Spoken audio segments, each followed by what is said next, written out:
Hello दोस्तों, मैं सौरभ हार्दिक स्वागत करता हूं आप सभी का आपके अपने परिवार द सॉल्यूशन इंस्टीट्यूट पे। तो आज हम लोग भाई बात करने वाले हैं फिटर एमसीक्यू जो हमारा बार्क एग्जाम के लिए चल रहा है। इसकी जो आज हमारे पास क्लास है भाई साहब, ये कौन सी क्लास है? क्लास है आज हमारे पास 15। ठीक है भाई, तो आज हम लोग यहाँ पे क्लास 15 देखेंगे। जिन्होंने पीछे तक क्लास नहीं देखी वो लोग पीछे की क्लासेस देख ले। 14 क्लास जो है हमारी हो चुकी है। ठीक है भाई, और उन सभी क्लास का पीडीएफ आपको टेलीग्राम चैनल पे मिल जाएगा। तो भाई जो लोग अभी चैनल से नए जुड़े हैं प्लीज सभी लोग चैनल को सब्सक्राइब कर लीजिएगा, क्योंकि अभी हमारा नया चैनल है। तो आप जितना ज्यादा से ज्यादा सपोर्ट करेंगे उतना ही क्या होगा, हमें थोड़ा सा मोटिवेशन मिलेगा कि नहीं हाँ लोग हमें हमारे साथ भी जुड़ रहे हैं। उसके बाद हम लोग फिटर का एक बैच भी लेके आएंगे पूरा फ्री यूट्यूब पे। ठीक है, तो उससे आप भी पढ़ सकोगे। ठीक है भाई, चलो तो आज की बात हम करते हैं। आज के जो हमारे पास कौन से महत्वपूर्ण है ये हम लोग यहाँ पे देखेंगे कि हमारे पास आज कौन से महत्वपूर्ण क्वेश्चन है वो हम लोग यहाँ पे करने वाले हैं। तो चलिए भाई हम लोग स्टार्ट करते हैं आज का अपना पहला क्वेश्चन। ये क्वेश्चन आपको बता दिए जाए, वेल्डिंग चैप्टर से हैं। वेल्डिंग चैप्टर के आपको कितने 150 क्वेश्चन कराए जा चुके। दो क्लासेस ऑलरेडी हो चुकी हैं 50 क्वेश्चन की। ठीक है, एक शायद 25 क्वेश्चन की थी या 30 की थी। ठीक है, आपके पास लगभग 120 क्वेश्वन करा दिए गए हैं जो कि आपके लिए बहुत सफिशियंट होंगे। आज के ये 50 क्वेश्चन आपके सामने हैं। पीडीएफ के लिए आप ये टेलीग्राम चैनल ज्वाइन कर लेना या फिर आपको डिस्क्रिप्शन पे लिंक मिल जाएगा, वहां से आप चले जाना। चलो, जंग रोधी इस्पात के ऑक्सी एसिटिलीन वेल्डन के लिए प्रयुक्त ज्वाला उदासीन है या फिर क्या है? बोलो, प्रयुक्त ज्वाला जो है उदासीन है या फिर क्या है? तो आपको बताना होगा कि भाई क्या होगी, उदासीन होगी या फिर जरा सा कार्बुरक होगी। क्या होगी? जरा सा कार्बुरक यानी जरा सा कार्बन। बात समझ गए? जरा सा कार्बुरक होगी। बात आपको समझ में आ गई? ये हुआ आपका पहला क्वेश्चन। चलते हम लोग दूसरे क्वेश्चन की तरफ कि भाई हमारे पास दूसरा क्वेश्चन क्या है। तांबे के संगलन वेल्डन के लिए उपयुक्त फिलर रॉड, बोलो जल्दी से आप बोलो कि इसके लिए उपयुक्त फिलर रॉड क्या होगी। तांबे के संगलन वेल्डन के लिए उपयुक्त फिलर रॉड, तो आपको पता होना चाहिए जिस पे हम लोग वेल्डिंग करेंगे जिस मेटल पे उसी का होना चाहिए, और उससे मिलता जुलता हुआ ऑप्शन आपको यहाँ पे मिल रहा है तांबा रजत मिश्र धातु क्षण। यही आपका एक करेक्ट आंसर हो जाएगा, यही आपका सही आंसर हो जाएगा। बोलो बात आप समझ गए कि नहीं समझ गए? ठीक है भाई, बोलो बात आपको समझ में आई कि नहीं आ गई? ठीक है, चलिए इसके बाद बात करते हैं आगे। तीसरा जो है हमारे पास भाई, तीसरा क्वेश्चन आपको यहाँ पे दिया गया है, थोड़ा सा ये सही से सेट नहीं है। ठीक है, चलो आ जाओ। तीसरा क्वेश्चन जो है हमारे पास, इसको देख लेंगे। निम्नलिखित में से अंतरण की कौन सी विधि उच्च अवकीर्ण दे सकता है? बताओ इसमें से कौन सा होगा? निम्नलिखित में से अंतरण की कौन सी विधि उच्च अवकीर्ण दे सकता है, ये आपको बताना है। तो आप बोलोगे गोलाकार या लघुपथ। क्या हो जाएगा? गोलाकार या फिर आपके पास लघुपथ। ये ऑप्शन नंबर ए इसका सही हो जाएगा कि निम्नलिखित में से क्या हो जाएगा? गोलाकार व लघुपथ। ठीक है, ये आपके पास आंसर हो जाएगा।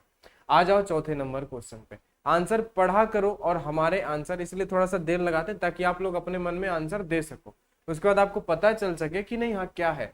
ठीक है, असमान धातुओं के वेल्डन के लिए निम्नलिखित गुणधर्मों में किसमें विस्तृत विचरण नहीं होना चाहिए? बोलो किसमें विस्तृत विचरण नहीं होना चाहिए? तो आप बोलोगे कि भाई जो उनका तापीय विस्तार होता है ना, जो उनका थर्मल एक्सपेंशन होता है यानी जो तापीय विस्तार होता है उस पे ज्यादा हमारे पास क्या है, उस पे ज्यादा विचरण नहीं होना चाहिए। बोलो बात समझ में आ गई? उन पे हमारे पास ज्यादा विचरण नहीं होना चाहिए। बात आप समझ गए? आ जाओ पांचवें नंबर पे। यमन कार्बन आर्क वेल्डन का मतलब क्या होता है?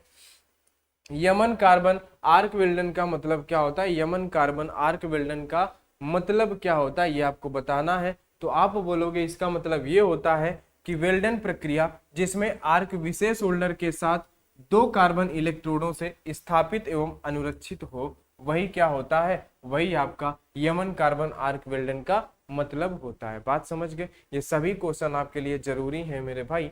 तो निम्नलिखित में से कौन सी वेल्डन प्रक्रिया लैगम्यूर टार्च का प्रयोग करती है? बोलो इसमें से बता दो। परमाणुवीय हाइड्रोजन या फिर लेजर बीम वेल्डिंग या फिर टंगस्टन या फिर इलेक्ट्रॉन बीम वेल्डिंग, ये आपको बताना है। इनमें से बोलो भाई क्या आपका सही आंसर होगा छठवें नंबर का, ये आपको बताना है। तो आप क्या बोलोगे भाई? जो हमारे पास परमाणुवीय हाइड्रोजन वेल्डन होगा ये क्या करेगा? यही है जो हमारे पास जो है लैंगम्यूर टार्च का प्रयोग करती है। क्या करती है? लैंगम्यूर टार्च का प्रयोग करती है। बात आप समझ गए कि नहीं?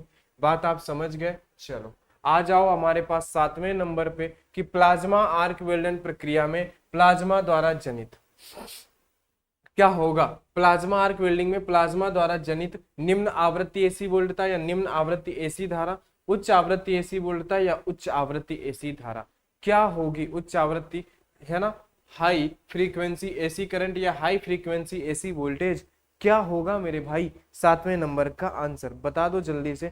तो आप बोलोगे हाई फ्रीक्वेंसी एसी करंट। क्या होगा, high frequency AC current. Plasma arc welding प्रक्रिया में हाई फ्रीक्वेंसी एसी करंट होगा। क्या होगा, हाई फ्रीक्वेंसी एसी करंट आपके पास होगा। बात समझ गए।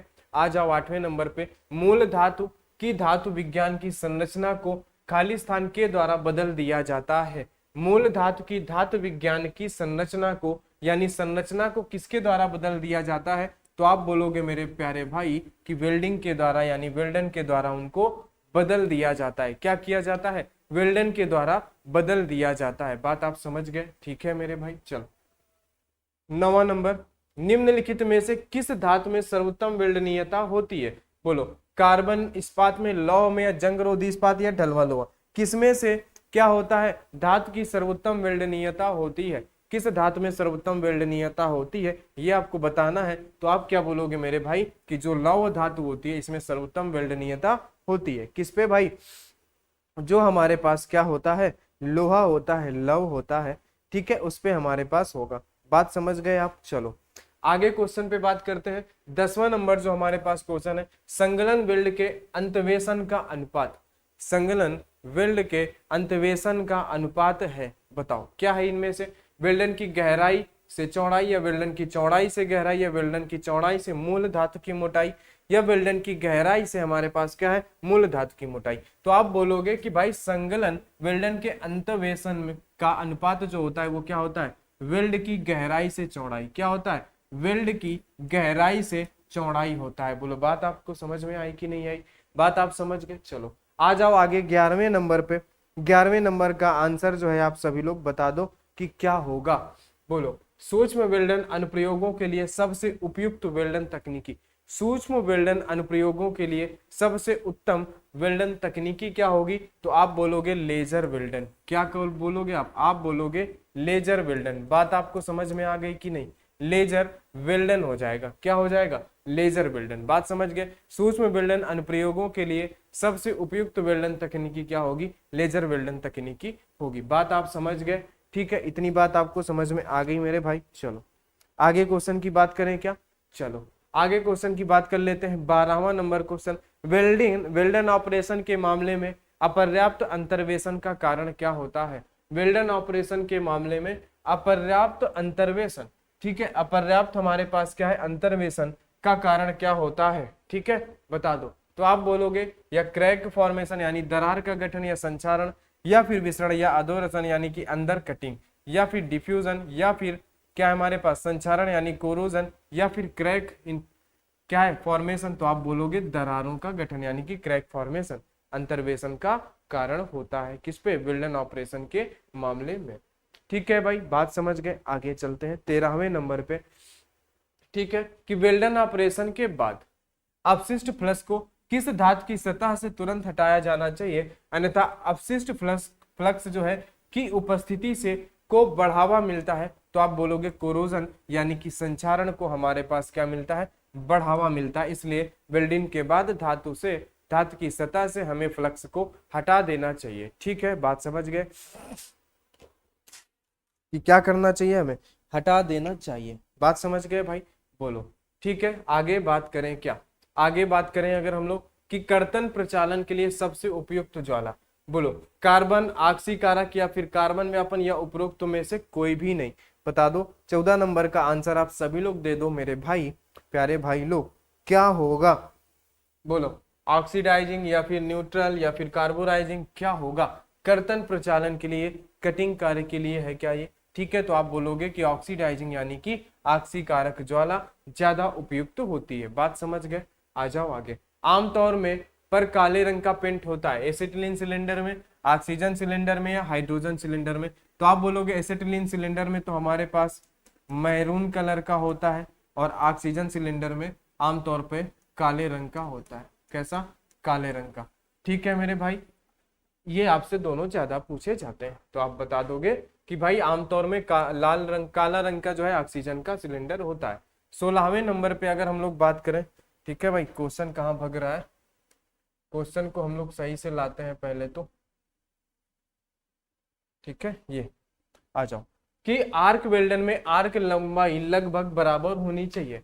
बोलो, आर्क वेल्डन में आर्क की लंबाई किसके बराबर होनी चाहिए, यानी जो आप आर्क वेल्डिंग करते हो, कोई भी वेल्डिंग, इलेक्ट्रिक आर्क वेल्डिंग या कार्बन आर्क वेल्डिंग, तो उसमें जो है आर्क की लंबाई क्या होनी चाहिए, तो आप बोलोगे कि आर्क की लंबाई इलेक्ट्रोड छड़ के व्यास से दुगुने, ठीक है, ठीक है, इलेक्ट्रोड छड़ के व्यास के आधे या दुगुने, बोलो जल्दी से, तो आप बोलोगे दुगुने, ठीक है, बोलो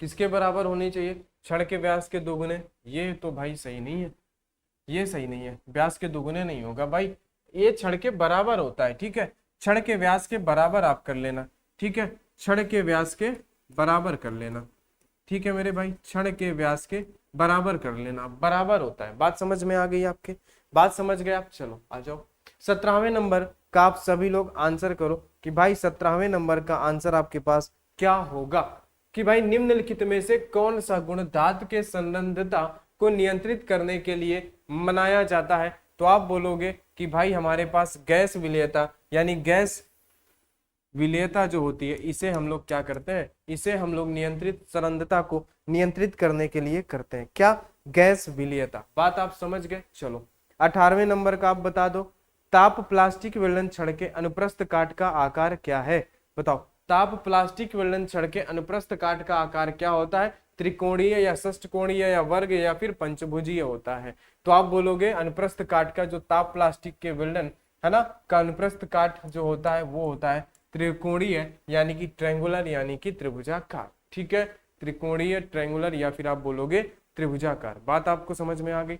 आगे क्वेश्चन पे चलें क्या, 19 नंबर पे चलें क्या, निम्नलिखित में से किस कारक पर वेल्डनीयता निर्भर नहीं करती है, बोलो किस कारक पर जो है वेल्डनीयता निर्भर नहीं करती है, निम्नलिखित में से किस कारक पर वेल्डनीयता निर्भर नहीं करती है, तो आप बोलोगे कि जो हमारे पास बॉइलिंग पॉइंट होता है, यानी जो क्वथनांक होता है, इस पर जो है ये निर्भर नहीं करती है, बोलो बात समझ गए, किस पे निर्भर नहीं करती है, बॉइलिंग पॉइंट पे निर्भर नहीं करती है, बात आपको समझ में आ गई कि नहीं आ गई, बोलो आगे बात करें क्या, 20वें नंबर पे हर्ट्ज यानी HAZ का अर्थ क्या होता है, ये आपको बताना है, इसका मतलब होता है हीट इफेक्टेड जोन, क्या होता है, हीट इफेक्टेड जोन, यानी कि उष्मा प्रभावित क्षेत्र, तो ये आपका सही हो जाएगा कि हीट इफेक्टेड जोन होता है, हीट प्रभावित क्षेत्र होता है, ठीक है, उच्च उष्मा चलित वाले पदार्थों का पिघलना, ठीक है,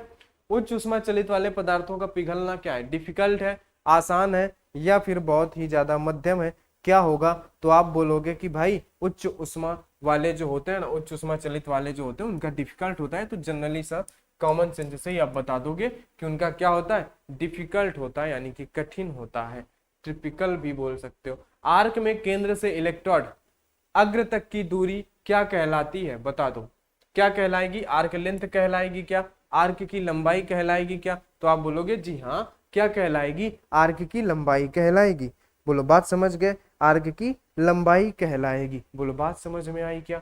आगे बात करते हैं, आर्क वेल्डन मशीन प्रदाय का उपयोग करता है, एसी का या डीसी का, आर्क वेल्डिंग मशीन जो भी होती है वो किसका प्रयोग करती है, आप बता दो, एसी का करेगी या फिर डीसी का करेगी, बोलो बताओ जल्दी से, तो आप बोलोगे कि उपरोक्त सभी, यानी कि यहाँ पे क्या होना चाहिए ना, यहाँ पे ए व बी होना चाहिए, ठीक है, उपरोक्त सभी में नहीं हो, ए व बी होना चाहिए, तो आप बोल सकते हो कि एसी व डीसी दोनों का करती है, ठीक है, इन दोनों का प्रयोग जो है किया जाता है, बात आप समझ गए क्या। चलो आ जाओ, विभिन्न वेल्ड अवस्थाओं के लिए किस प्रकार के इलेक्ट्रोड का डिजाइन किया जाता है, बताओ, विभिन्न वेल्ड अवस्थाओं के लिए किस प्रकार के इलेक्ट्रोड का डिजाइन किया जाता है, बताओ इस पे, फास्ट फिल या फास्ट फ्रीज, तो आप बोलोगे फास्ट फ्रीज, क्या बोलोगे भाई, द्रुत हिमन, यानी कि फास्ट फ्रीज का प्रयोग किया जाता है, किसका, फास्ट फ्रीज, ठीक है, बात समझ गए, fast freeze,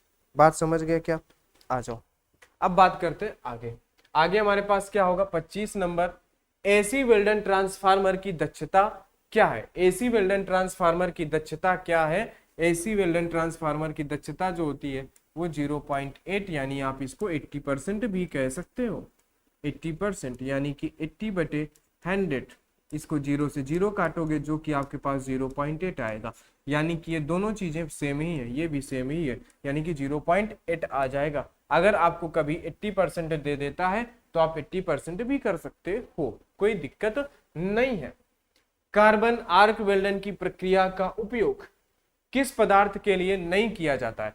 carbon arc welding का उपयोग लौह के लिए नहीं किया जाता है, जबकि आपके पास सीधे से सीधे दिया होता है कि कार्बन आर्क वेल्डिंग का प्रयोग लौह और अलौह धातुओं के लिए कर सकते हैं, ठीक है, लेकिन लोहे के लिए नहीं कर सकते हैं। ये एक अचंभव वाली बात होती है। जब आपको थ्योरी पढ़ाई गई होगी तो इसका प्रयोग आपको बताया गया होगा कि लौह व अलौह धातुओं के लिए कर सकते हैं, धातुओं के लिए कर सकते हैं। बात समझ गए? बताया गया होगा आपको कि लौह और अलौह धातुओं के लिए कर सकते हैं, लेकिन क्या नहीं कर सकते? लेकिन यहाँ पे आपको ये बताया गया होगा कि हम क्या कर सकते हैं कि भाई जो हमारे पास आयरन होता है, क्या होता है, जो हमारे पास आयरन होता है यानी जो लोहा होता है, तो इसके लिए नहीं कर सकते।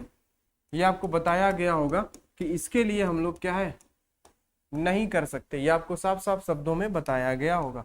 नहीं बताया गया तो आपकी गलती, आपने क्यों नहीं पूछा, ठीक है, बात समझ गए? चलो, उसमें टीचर की कोई गलती नहीं होती। आयरन यानी लोहा इसके लिए नहीं कर सकते, है ना, लोहा के लिए नहीं कर सकते, ठीक है।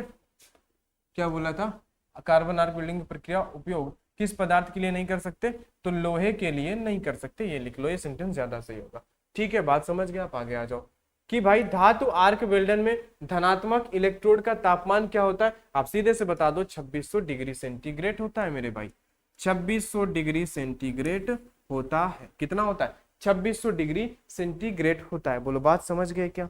कितना होता है? 2600 डिग्री सेंटीग्रेड। आ जाओ आगे, 28 नंबर का आंसर दे दो भाई, यहाँ पे आंसर दे दो। क्या कुछ ऑप्शन गायब है क्या?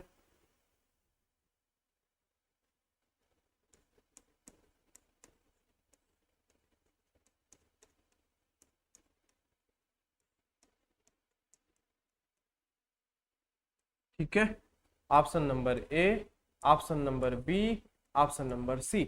गलन क्रांतिक संगठन क्या है मेरे भाई? एक है ऑप्शन नंबर सी, गलन क्रांतिक संगलन वेल्डन है। यहाँ पे क्या है? संगलन, यहाँ संगठन नहीं है, संगलन कर लो। क्या कर लो मेरे भाई? यहाँ पे आप संगलन वेल्डन कर लो, ठीक है। चलो, और उसके बाद लास्ट ऑप्शन यहाँ पे आपको क्या दे रखा है? लास्ट ऑप्शन जो है आपको दिया हुआ है मेरे भाई, क्या दिया है? यूटेक टायर्ड, ठीक है, यूटेक टायर्ड, यूटेक टायर्ड। बात समझ गए? यूटेक टायर्ड क्या दिया है? यूटेक टायर्ड संगलन वेल्डर। बोलो, अब इसमें से आपको बताना है। तो आपको एक चीज तो पता ही हो गई होगी, क्या? कि अगर ऊपर वालों में से सही होता तो हम बता देते, नीचे वाले लिखे क्यों? यानी कि नीचे वालों में से सही है और उसमें से भी सबसे नीचे वाला ही सही है, ठीक है, बात समझ गए? उनमें से भी सबसे नीचे वाला ही सही है। 29 नंबर, परासव्य वेल्डन में इस्तेमाल न्यूनतम आवृत्ति 20,000 हर्ट्ज होती है क्या? बोलो, क्या होती है? 20,000 हर्ट्ज होती है क्या? हाँ, तो आपको पता हो जाएगा, कोई भी नॉर्मल जो तरंग होती है उसको अगर आप 20,000 हर्ट्ज पे कर लोगे तो पराश्रव्य हो जाएगी। पराश्रव्य तरंगें कहलाएंगी, जिनकी आवृत्ति 20,000 हर्ट्ज होगी वो क्या कहलाएंगी? वो पराश्रव्य तरंगें कहलाती हैं, जिनकी आवृत्ति 20,000 हर्ट्ज होती है।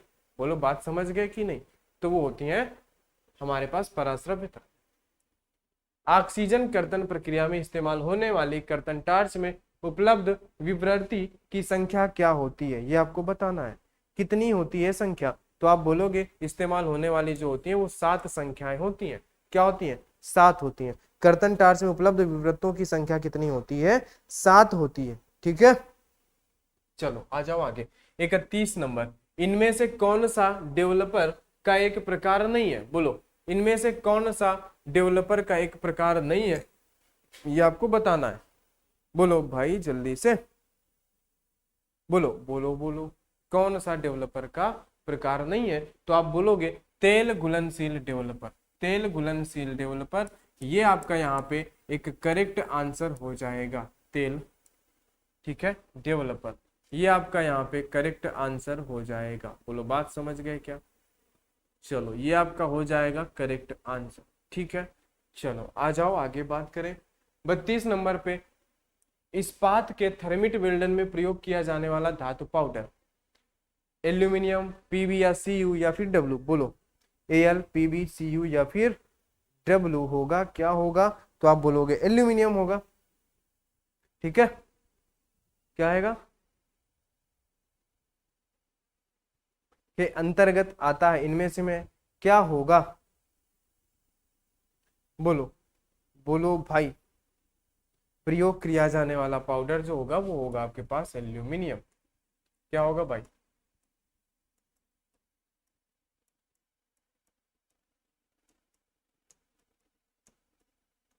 बात समझ गए, क्या होगा? एल्यूमिनियम। ठीक है, चलो आ जाओ आगे। 33 नंबर, ऑक्सीजन सिलेंडर रेगुलेटर में किस प्रकार का थ्रेड होता है? तो ऑक्सीजन में जो है दाएं हाथ का थ्रेड होता है, और एसेटिलीन यानी कि C2H4 होता है क्या? ठीक है, जो हमारे पास एसेटिलीन होती है, एसेटिलीन का फार्मूला देख लेना यार। ठीक है, एसेटिलीन पे जो होती है वो हमारे पास लेफ्ट हैंड थ्रेड होता है। बात समझ गए? बोलो बात समझ गए। एसेटिलीन पे लेफ्ट हैंड थ्रेड, और ऑक्सीजन पर जो होता है वो हमारे पास क्या होता है? ऑक्सीजन पर होता है हमारे पास राइट हैंड थ्रेड। क्या होता है ऑक्सीजन पर? दाएं हाथ का। एसेटिलीन पे होता है हमारे पास बाएं हाथ का। ठीक है, ठीक है, चलो फार्मूला देख लेना, C2H4 ही होता है शायद। ठीक है, 34, इलेक्ट्रोड पर परत चढ़ाने के लिए प्रयुक्त पदार्थ क्या कहलाता है? इलेक्ट्रोड पर परत चढ़ाने के लिए प्रयुक्त पदार्थ फ्लक्स कहलाता है। क्या कहलाता है? प्रयुक्त पदार्थ फ्लक्स कहलाता है। बात समझ गए। 35 नंबर, गैस वेल्डिंग के लिए अपेक्षिक ऑक्सीजन और एसिटिलीन का अनुपात 1:1। क्या होता है? 1:1 होता है। कोई दिक्कत किसी को? अनुपात जो होता है वो क्या होता है? 1:1 होता है। बात समझ गए। 36 नंबर क्वेश्चन क्या गायब हो गया? क्या गायब हो गया? चलो 37 कर लेते हैं। ठीक है, 36 गायब हो गया, कोई दिक्कत नहीं है। 36 नंबर क्वेश्चन क्या हो गया भाई? ये जो है ये क्वेश्चन आपका मिस हो गया है। क्या हो गया है भाई? ये क्वेश्चन आपका मिस हो गया है। ठीक है, 36 नंबर टाइपिस्ट ने क्या कर दिया? मिस्टेक कर दिया। ठीक है, 37, ऑक्सी एसिटिलीन लौह से काटने में नोक से कौन सी गैस प्रवाहित होती है? ऑक्सी एसिटिलीन में से काटने में नोक से कौन सी गैस प्रवाहित होगी, ये आपको बताना है कि नोक से कौन सी गैस प्रवाहित होगी। तो लौ से काटने के लिए ऑक्सी एसिटिलीन गैस जब आप प्रयोग कर रहे हो, यानी ऑक्सीजन और एसिटिलीन शायद C2H4 होता है, C2H2 होता है क्या? देखना यार इसको। ठीक है, क्या होता है? ऑक्सी एसिटिलीन हो जाएगा। ऑक्सी एसिटिलीन का मिश्रण ही निकलेगा ना मेरे भाई। एसिटिलीन का फार्मूला क्या होता है भाई? ठीक है, चलो आगे चलते हैं। 38 नंबर, रिजु ध्रुवीयता वेल्डिंग में, अब बताओ, पढ़ लो आराम से पढ़ लो, आंसर मन में सोच लो क्या होगा। ध्रुवीयता वेल्डिंग में आंसर आपके पास क्या होगा? ठीक है, इलेक्ट्रोड धारक नकारात्मक ध्रुव से जुड़ा होता है और कार्य सकारात्मक ध्रुव से जुड़ा होता है, यानी जिसे हम लोग स्ट्रेट पोलैरिटी बोलते हैं। क्या बोलते हैं? पहला ऑप्शन सही हो जाएगा कि रिजु ध्रुवीयता वेल्डिंग में, है ना? क्या होता है भाई? जो हमारे पास रिजु ध्रुवीयता वेल्डिंग होती है, यानी कि जिसे हम क्या बोलते हैं? स्ट्रेट पोलैरिटी बोले। इसे हम लोग क्या बोलते हैं? इसे हम लोग बोलते हैं स्ट्रेट पोलैरिटी। स्ट्रेट पोलैरिटी में जो आपका वर्क पीस होता है, इलेक्ट्रोड, है ना, वर्क पीस जो होता है ना, वर्क पीस आपका पॉजिटिव होता है, इलेक्ट्रोड जो होता है ये आपका निगेटिव के साथ जुड़ा होता है। कार्य जो है सकारात्मक ध्रुव के साथ, और इलेक्ट्रोड जो होगा वो नकारात्मक के साथ, वो स्ट्रेट पोलैरिटी। और रिवर्स पोलैरिटी में जस्ट इसका अपोजिट, कि ये जो कार्य होगा ये निगेटिव होगा, जो इलेक्ट्रोड होगा वो पॉजिटिव होगा। ठीक है, बोलो ठीक है, चलो आ जाओ। 39 नंबर, दूषित ढलवा लोहे में सामान्यतया वेल्डिंग कौन सी की जाती है? प्रतिरोध वेल्डिंग या चिंगारी वेल्डिंग, कौन सी की जाएगी? बोलो, दूषित ढलवा लोहे में कौन सी वेल्डिंग की जाएगी? तो आप बोलोगे दूषित ढलवा लोहे में हमेशा गैस वेल्डिंग की जाएगी। बोलो कौन सी वेल्डिंग की जाएगी भाई? तो आप बोलोगे कि भाई हम कौन सी करते हैं? गैस वेल्डिंग करते हैं। बोलो बात समझ गए। अब बताओ इनमें से कौन सा कथन असत्य है? इलेक्ट्रोड का व्यास 3 मिलीमीटर प्लेट की वेल्डिंग करने के लिए प्रयोग किया जाता है, ठीक है। या फिर इलेक्ट्रोड यानी कि 10 SWG इलेक्ट्रोड का प्रयोग 5 मिलीमीटर प्लेट की वेल्डिंग करने के लिए किया जाता है, या फिर इलेक्ट्रोड का प्रयोग 10/15 मिलीमीटर, या फिर इलेक्ट्रोड का प्रयोग 30 मिलीमीटर प्लेट की वेल्डिंग करने के लिए किया जाता है। कौन सा कथन इसमें से असत्य होगा?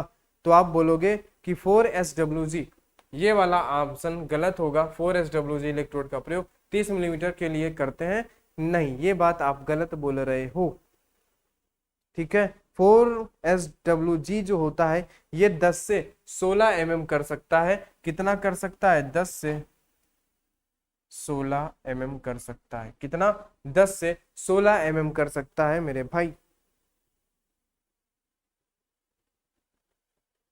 ठीक है। चलो आ जाओ 41, चिंगारी वेल्डिंग में। चिंगारी वेल्डिंग किसको बोलते हैं भाई? चिंगारी वेल्डिंग में इलेक्ट्रोड और कार्य के मध्य चिंगारी इसके द्वारा उत्पन्न होती है। संपर्क प्रतिरोध, वोल्टेज प्रवाह, धारा प्रवाह, या फिर किसके द्वारा उत्पन्न होती है, ये आप बताओगे तो आपको क्या लगेगा कि भाई हमारे पास कॉन्टेक्ट रेजिस्टेंस यानी कि संपर्क प्रतिरोध के कारण वहां पे चिंगारियां उत्पन्न होती हैं। बात समझ गए? ठीक है, चलो आ जाओ। वेल्डिंग शॉप में काम करते हुए एक सुरक्षा सावधानी नहीं है। पेंट, बंद दस्ताने और काले चश्मे। कार्यखंड को चिमटे द्वारा पकड़कर रखने के लिए वेल्डिंग कैटर आवरण युक्त होना चाहिए। परिपथ वक्रत यानी अर्थ नहीं होना चाहिए। ये क्या है? क्या है भाई? ऑप्शन समझ में आए आपको? बोलो जल्दी से। तो हमारे पास परिपथ वक्रत नहीं होना चाहिए। जो आपको ऑप्शन की हिंदी नहीं समझ में आई होगी वही ऑप्शन आप लगा दो, वही ऑप्शन क्या है? सही है, ठीक है भाई, है ना। ये मत समझना कि भाई किसी ऑप्शन में आपको हिंदी नहीं समझ में आ रही तो आप वही ऑप्शन सही कर दो, ऐसा नहीं है। यहाँ पे सही है वो तो सही है, ठीक है। चलो आ जाओ 43 नंबर पे। किस ऑक्सी एसिटिलीन गैस फ्लेम का उपयोग अधिकांश धातुओं पर किया जाता है? किस ऑक्सी एसिटिलीन का उपयोग, है ना, गैस फ्लेम का उपयोग, किस ऑक्सी एसिटिलीन गैस फ्लेम का उपयोग अधिकतर के लिए किया जाता है? तो आप बोलोगे कि उदासीन ज्वाला में। क्या बोलोगे? उदासीन ज्वाला यानी कि न्यूट्रल फ्लेम। क्या? न्यूट्रल फ्लेम का उपयोग ज्यादातर किया जाता है। उदासीन ज्वाला का प्रयोग हम लोग ज्यादातर करते हैं। बोलो, बात समझ गए क्या? बात समझ गए क्या? क्या हो जाएगा? न्यूट्रल फ्लेम हो जाएगा। बात समझ गए? आ जाओ आगे 44 number. Oxy acetylene gas welding में ऑक्सीजन पैदा की जाती है हवा के द्वारा, हवा के विद्युत विघटन के द्वारा। किसके द्वारा गैस पैदा की जाती है? तो आप बोलोगे जल के संदूषण द्वारा यानी कि कॉन्टेमिनेशन, ठीक है, कॉन्टेमिनेशन ऑफ वाटर, जल के प्रदूषण से। किससे? जल के प्रदूषण से की जाती है, जल के प्रदूषण से, ठीक है। 45 नंबर, यानी कि कार्बोराइजिंग लौह का प्रयोग किसे वेल्ड करने के लिए किया जाता है? कार्बोराइजिंग लौह का प्रयोग किसे वेल्ड करने के लिए किया जाता है? तो आप बताओगे उपग्रह जैसी कठोर सतह बनाने के लिए। कार्बोराइजिंग लौह का प्रयोग किस कैसे वेल्ड करने के लिए किया जाता है? ठीक है, किसे वेल्ड करने के लिए? तो आप बताओगे उपग्रह जैसी कठोर सतह बनाने के लिए।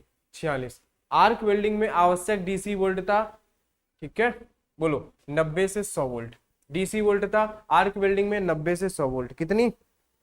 90 से 100 वोल्ट। बात समझ गए? आ जाओ आगे कि भाई एल्यूमिनियम प्लेट के वेल्डन के लिए कौन सी वेल्डन छड़ी उपयुक्त है? तो आप बोलोगे प्योर एल्यूमिनियम, है ना। एल्यूमिनियम के लिए कौन सी वेल्डन छड़ी? एल्यूमिनियम। जिस जैसी धातु वैसी प्लेट, है ना, तो प्योर एल्यूमिनियम हो जाएगी, शुद्ध एल्यूमिनियम, ठीक है। 47 के बाद 48, ऑक्सी एसिटिलीन गैस वेल्डिंग में ऑक्सीजन गैस का वाल्व पहले खोला जाता है तथा एसिटिलीन गैस का वाल्व बाद में। एसिटिलीन गैस का वाल्व पहले खोला जाता है तथा ऑक्सीजन का बाद में। शायद यही वाला सही है। क्या पहले आप क्या खोलते हो?